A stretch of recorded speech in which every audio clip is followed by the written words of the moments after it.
আরে একটা মেয়ে একা একা এরকম ভাবে বসে আছে, দেখে তো মনে হচ্ছে কোনো প্রবলেমে আছে। যাই তো একবার।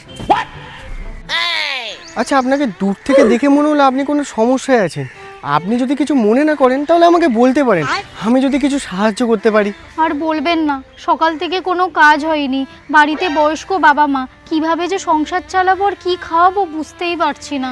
দেখুন, আমি বুঝতেই পারছি আপনার অবস্থাটা। একটা কাজ করুন, আমার কাছে কিছু টাকা আছে, এটা আপনি রাখুন। না না, আমি নিতে পারবো না। আরে আপনি এই টাকাটা রাখুনই না, মানুষ তো মানুষের বিপদেই সাহায্য করে।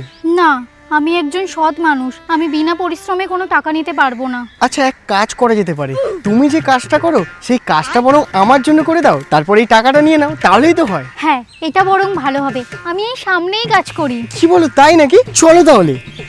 रुको जरा। A few minutes later. উফ বাবা, অনেকটাই তো হাঁটলাম, আর কতটা? এই তো সামনেই। सबर करो। বাই দ্য ওয়ে, তুমি কি কাজ করো ওটাই তো জিজ্ঞেস করা হয়নি। কি কাজ?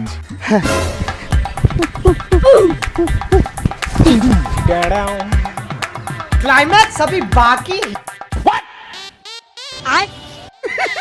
पैसा ही पैसा होगा। समझ रहे हो? এবার বুঝতে পারলি তো, আমি এই এরিয়ার সবচেয়ে বড় চোর।